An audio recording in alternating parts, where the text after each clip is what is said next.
Bonjour tout le monde, je suis ravi d'être parmi vous, même si c'est en virtuel. Malheureusement, les temps sont durs et surtout, je suis très honoré de pouvoir présenter les recommandations de la STJO concernant la grossesse extra-utérine.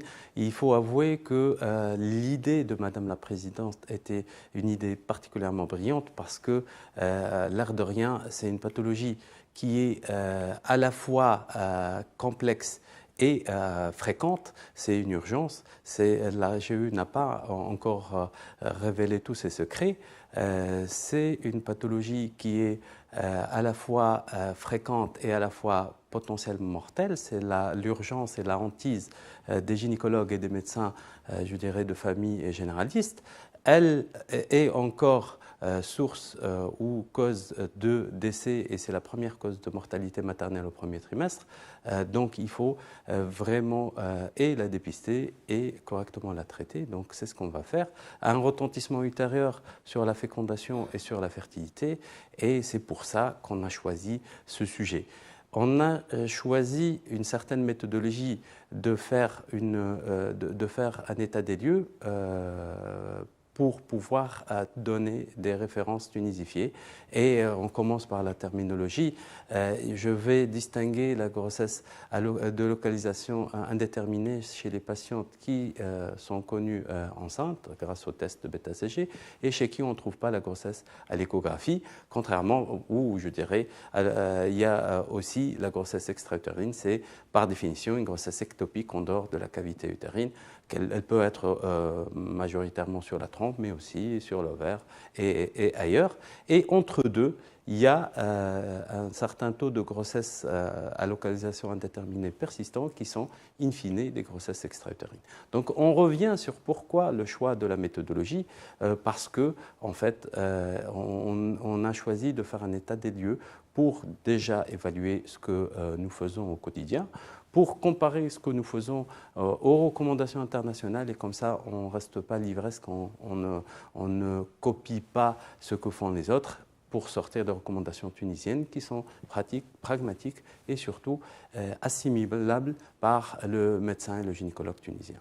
Donc ainsi, on a pris la décision de faire le tour des services hospitalo-universitaires. Il y en a 20, on a été exhaustif, nous avons visité tout le monde.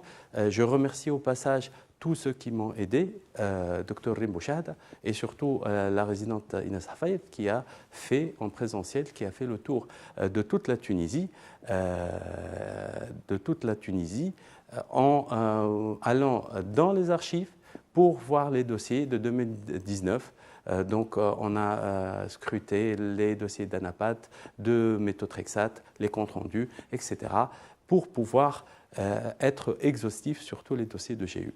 Donc critères d'inclusion, c'est les GU, critères d'exclusion, c'est les GLI, bien sûr, qui n'ont pas été retenus comme GU, et on a écarté les dossiers incomplets. Donc les résultats, bien sûr, on a pu je dirais, atteindre les 1000 cas, donc 1064 cas de GU en 2019 à travers les services. On a malheureusement dû voir et dépouiller presque 2008 GLI, en plus des GU confirmés. Donc on a pu sortir ou ressortir le chiffre de presque 50% des GLI admises dans nos services sont des GU et du coup 1,5% des accouchements.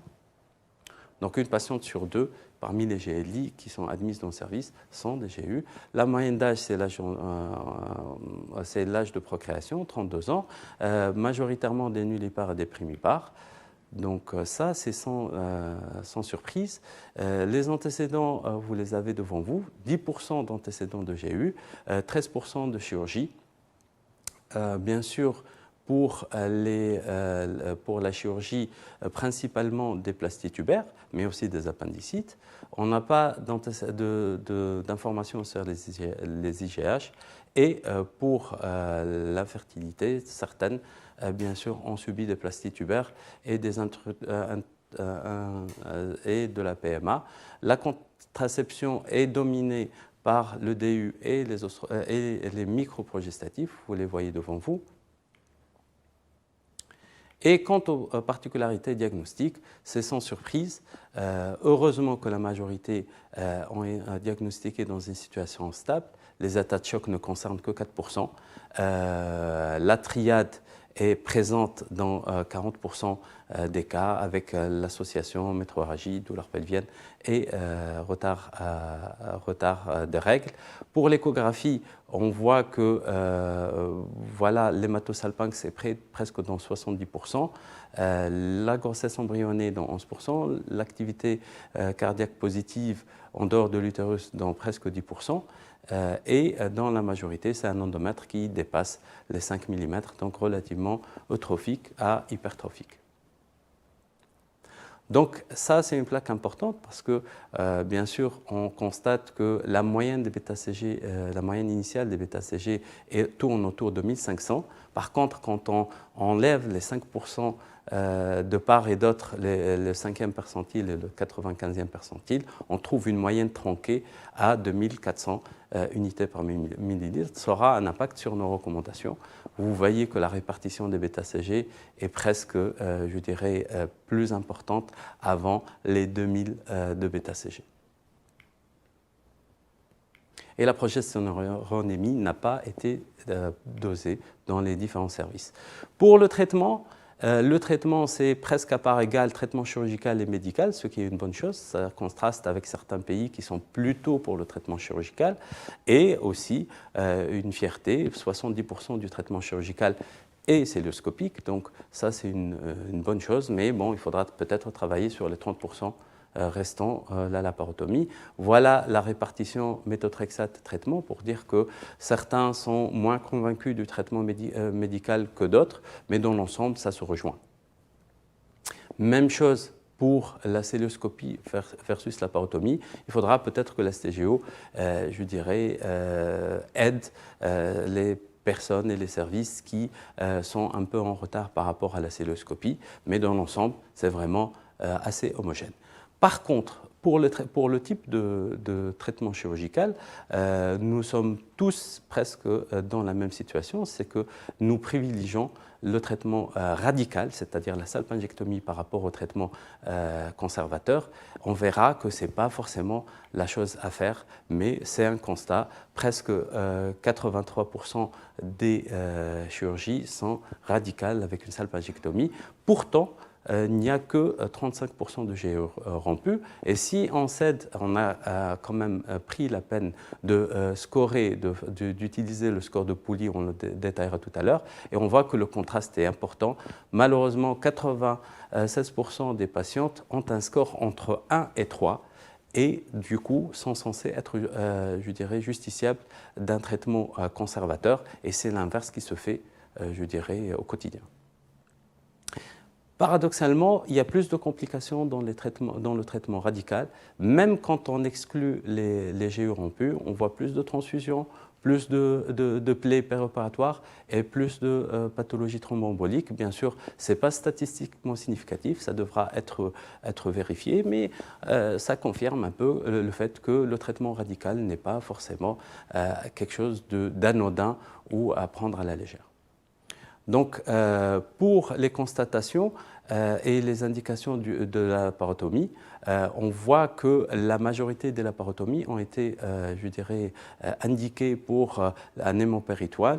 Il y a aussi l'état de choc, mais c'est surtout un hémopéritoine de grande abondance avec une GE rompue qui a indiqué les laparotomies. On revient maintenant au traitement médical, et le traitement médical a été un succès dans presque 80% des cas, je dirais plutôt 75% des cas. Donc on peut dire à nos patientes que si on utilise le traitement médical dans les indications nécessaires, les patientes sont traitées 3 fois sur 4, ce qui est forcément une bonne chose. Bien sûr, une dose peut suffire dans 70% des cas. Des fois, on a besoin d'une deuxième dose, et des fois, dans le quart des autres cas, on a besoin d'une chirurgie secondaire. Les délais, c'est presque 2 semaines et demie. Donc 2 semaines et demie pour avoir une guérison et la négativation des bêta-CG. Bien sûr, un peu moins pour les patientes qui ont eu une dose et qui sont de bons pronostics, un peu plus presque 4 semaines pour les patientes qui ont nécessité 2 doses. Donc la question qui fâche, est-ce que la deuxième dose à J4 est donnée à J4 ou à J7? C'est vrai que ce n'est pas dans les recommandations, mais on a constaté que c'est une spécificité tunisienne. Il n'y a pas que chez nous, au Cabizert, beaucoup de services, SOUS, G25, etc., utilisent cette deuxième dose à J4. Donc l'intuition paraît bonne, puisque en faisant les statistiques, on a un peu plus de succès quand on donne la dose à J4 que par rapport à J7 avec un pas significatif, non significatif, mais 36 versus 25. Et on dit que de toute façon, donner à J4 n'est pas inférieur que donner à J7. Et mieux que ça, les délais, par contre, sont beaucoup plus courts quand on donne la deuxième dose à J4 que quand on donne la deuxième dose à J7, et une moyenne, je dirais, d'augmentation pour les patientes qui ont eu un échec ou des complications autour de 43%. Donc la majorité, les échecs surtout, se tournent autour de 43% d'ascension de J1 à J4. Et l'inverse, quand on traite pour les patientes qui ont un cut-off à 43% d'augmentation, quand on traite à J4, on a plus de succès que si on ne traite pas. Donc forcément, on est tenté de dire que traiter à J4 est significativement plus efficace que ne pas traiter à J4 à 43%. Donc si on s'amuse à faire une courbe ROC pour voir la performance de traiter à J4 versus ne pas traiter à J4, on rend compte que les taux, l'augmentation la plus, je dirais, pertinente pour pouvoir proposer un traitement, c'est 30%. Donc on peut recommander et dire que si à J4 on a une augmentation de 30%, on peut donner une deuxième dose, et c'est efficace, et c'est plus efficace que ne pas traiter. Par contre, si tout va bien et qu'à J7, on soit obligé de donner une deuxième dose, on s'est rendu compte que l'augmentation tourne autour de 18%. Et si on fait un peu la même formule pour, je dirais, voir, grâce à la courbe ROC, le pourcentage à partir de laquelle on peut proposer une deuxième dose de méthotrexate, on trouve que c'est 28%. Donc, traiter à J7, si le taux n'est pas inférieur à 28%, est une bonne idée. Et sur ça, on a fait une étude univariée avec une régression logique pour voir les facteurs pouvant influencer, entre parenthèses, la réussite du traitement méthotrexate. Et on a identifié des facteurs, je dirais, isolés. Les bêta-CG supérieurs à 2500, les douleurs, le saignement, la GE embryonnée et surtout l'absence d'antécédents de chirurgie. C'est-à-dire que si la patiente a des antécédents de chirurgie, au contraire, le traitement médical réussit peut-être mieux que la chirurgie, ou réussit tout simplement mieux, la taille et bien sûr la présence d'épanchement. Et sur ça, on a fait un score. Si ce score est inférieur à 12, c'est une bonne indication au traitement au méthotrexate. Vous voyez bien qu'on a essayé d'éviter la bagarre des cut-offs de bêta-CG, mais bien sûr, si les bêta-CG sont supérieurs à 2500, si on a une patiente symptomatologique, si on a une GE embryonnée, le score s'élève, et là, on passe à l'indication chirurgicale. Vous voyez que l'absence d'antécédents est au contraire presque en faveur de l'indication, je dirais, de l'indication chirurgicale. Donc, pour la discussion, je vais aller très rapidement.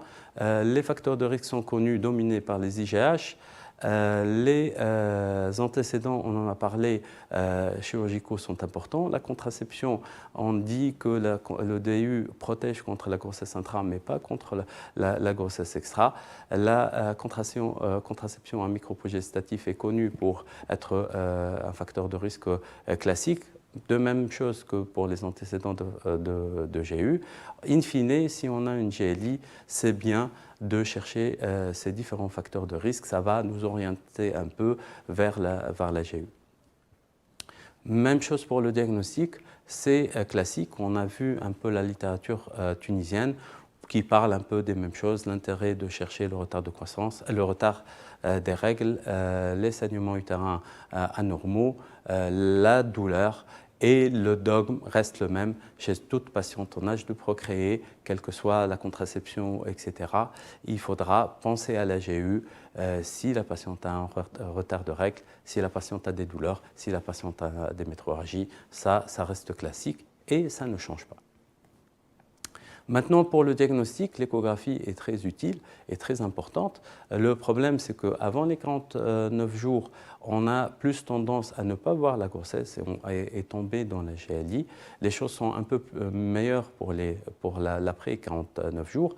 Heureusement que les grossesses ampulaires se manifestent, comme on l'a vu, pour la moyenne autour de 7 semaines d'aménorrhée. Les grossesses proximales, les GU proximales, se manifestent un peu plus tôt. Donc, pour les signes échographiques, vous les connaissez, le blob sign, le Bagel sign qui est l'aspect en cocarde, l'utérus vide, l'épanchement, tout ça, on le sait. Et l'image pathognomonique, c'est bien sûr une grossesse extra-utérine avec un embryon, avec une activité cardiaque positive qui signe la GU. Là, on n'en parle pas. Pour le diagnostic et l'intérêt des bêta-CG, c'est clair. Après, la discussion, c'est quel est le meilleur cutoff pour éliminer une grossesse intra-utérine non vue et parler plus de GU. On a l'habitude des taux de 1500, celles recommandées par nos chers amis français.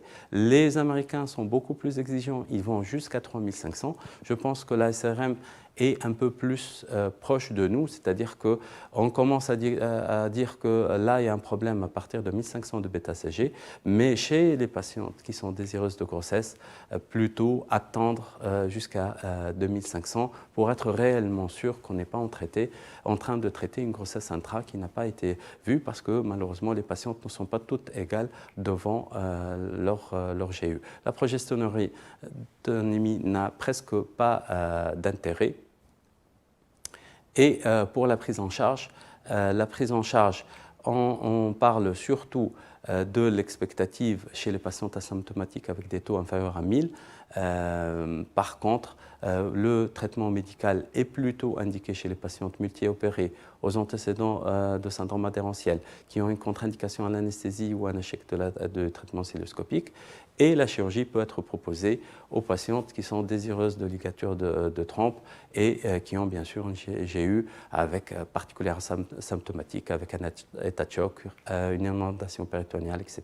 Donc les scores, on en a vu, le score de Fernandez est très connu, il a l'avantage d'avoir été validé, sauf que la progestéronémie n'est pas utilisée chez nous, peut-être à juste titre.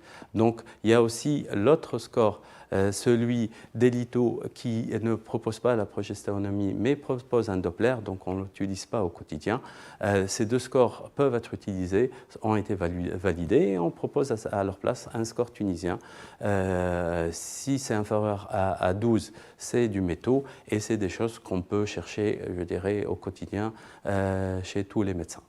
Donc le traitement chirurgical, il faut avouer que longtemps le dogme sacro-saint de laparotomie en cas d'état de choc ou de GE rompu a été un peu ébranlé par quelques articles. 2001, ils disent que ce n'est pas si grave que ça de faire une cellule chez ces patientes-là. 2013, ils confirment que voilà, même en cas d'état de choc, si tout le monde est rodé, si on a un anesthésiste et le médecin sait ce qu'il fait, la cellule peut être intéressante et compense le manque de retour veineux par une sorte de compression, par un pneumopéritoine qui comprime et qui fait un packing pour réduire le saignement. Et paradoxalement, dans notre étude, la majorité d'entre nous reste classique et fait une laparotomie en cas de, bien sûr, état de choc ou de suspicion de GE rompu. Donc il faudra peut-être lever cette petite interdiction pour dire que c'est possible. D'ailleurs, depuis quelque temps, on l'a utilisé et ce n'est pas si mauvais que ça de faire une cellule, surtout, je dirais, si la patiente a je dirais, un hémopéritoine, mais relativement stable ou stabilisé par les réanimateurs. Donc, Le reste, le traitement conservateur versus le traitement radical, je sais qu'il y a beaucoup de discussions autour de ça, mais j'apporte, je dirais, des nouvelles. C'est un article tout frais, tout chaud. Il a été validé en octobre 2020, donc il n'y a pas longtemps. C'est une méta-analyse sur presque les 30 dernières années et qui dit que, in fine, le traitement, paradoxalement, le traitement radical donne moins de grossesse intra-utérine ultérieure et peut-être un peu plus de GU, et il donne bien sûr des arguments pour choisir entre le traitement conservateur et le traitement radical. Vous l'avez devant nous, c'est surtout les patientes qui sont désireuses de grossesse, qui ont des trompes contralatérales qui sont mauvaises, qui ont une GU qui n'est pas si esquintée que ça. On peut proposer de façon intéressante un traitement conservateur. Pour les patientes qui ne sont pas désireuses de grossesse ou qui ont une GU qui n'est pas forcément récupérable, le traitement radical est possible. Même chose pour les recommandations de la COG de 2018. Et là, c'est le fameux score de Pouilly de Clermont-Ferrand qui dit que dans certaines situations, quand le score est inférieur à 3, c'est des patientes qui ont de bons résultats et surtout une meilleure fréquence de grossesse intra-utérine ultérieure. Donc, pour recommander, les femmes désireuses, c'est ce qu'on a dit, surtout si la trompe est récupérable. Par contre, le traitement radical pour les lésions importantes, pour le saignement important, pour les patientes qui ne sont pas désireuses. Le traitement est classique en cas de traitement conservateur, AJ2. Pour le traitement médical, le bilan préthérapeutique est obligatoire car les complications sont là, surtout si on ne fait pas gaffe. La prise et la posologie est classique. Et que faire si il y a une GLI persistante? Je trouve que cette remarque est très pertinente parce qu'on a des fois tendance à traiter par médicalement ces GLI persistantes sans avoir une idée sur le siège. On peut s'aider d'aspiration, d'examen ANAPAT ou de suivi de bêta-CG. Ça va diminuer, je dirais, la fréquence des méthotrexate inutiles. Donc, une dose ou deux doses. Il y a aussi cet article de 2020 qui te dit que multidose, ce n'est pas une bonne idée, c'est des complications en plus. Par contre, les deux doses peuvent être intéressantes, ont une supériorité, surtout si les patientes qui sont de mauvais pronostics, et c'est ce qu'on dit nous aussi, bêta-CG à J4 et traitement à J4, là c'est un article de 2019 qui te dit que oui, par contre, il est beaucoup plus sévère que nous. Son cutoff est autour de 70%. Et si c'est supérieur à 70%, on donne du traitement. Nous recommandons par contre, je dirais, donner une deuxième dose à J4 à partir d'une augmentation de 30% par rapport à J1. Donc, pour J7, là aussi, c'est un peu les recommandations de donner si on a une baisse inférieure à 30%.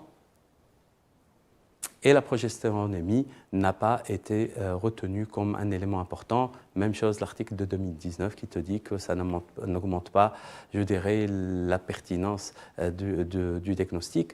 Donc, dernière, je dirais, recommandation, on peut donner un traitement médical, même s'il y a une récidive de la GU. Ce n'est pas une hérésie, ce n'est pas quelque chose de vraiment insensé. Donc on lève l'interdiction de traiter médicalement les récidives de GU. Ça a montré ses résultats. Donc pour les recommandations, on sait, bien sûr, on a vu les recommandations du collège, on a vu les recommandations de la COG, on a vu les recommandations de l'ASRM et je dirais, in fine, on a sorti nos recommandations qui sont simples. Vérifier les facteurs de risque. Bien sûr, si la patiente est désireuse de grossesse, on peut patienter un peu jusqu'à 2500 de bêta-CG avant de dire que c'est une grossesse extra. Le traitement chirurgical est destiné aux patientes qui sont, je dirais, non désireuses de grossesse ou qui ont une situation, je dirais, un risque d'échec du traitement médical. Bien sûr, l'échographie est utile, les bêta-CG sont utiles. Quoi d'autre? pour la chirurgie, on peut faire une cœlioscopie en cas d'état de choc ou surtout en cas de chirurgie de géorhampu. On peut faire un traitement conservateur, surtout si la patiente le souhaite, sans forcément être dans le tort. Et pour le traitement médical, on peut traiter AJ4. Ce n'est pas une mauvaise idée, surtout si les taux ne sont pas, je dirais, sont moins que les 30%. Et même chose pour J7. Donc tout ça, je pense, est intéressant et déjà fait dans nos services et peut être, je dirais, modélisé en recommandation de la STGO. Bien sûr, on a pu prouver grâce aux statistiques que ça donne de meilleurs résultats comme on fait maintenant. Voilà, et je vous remercie beaucoup.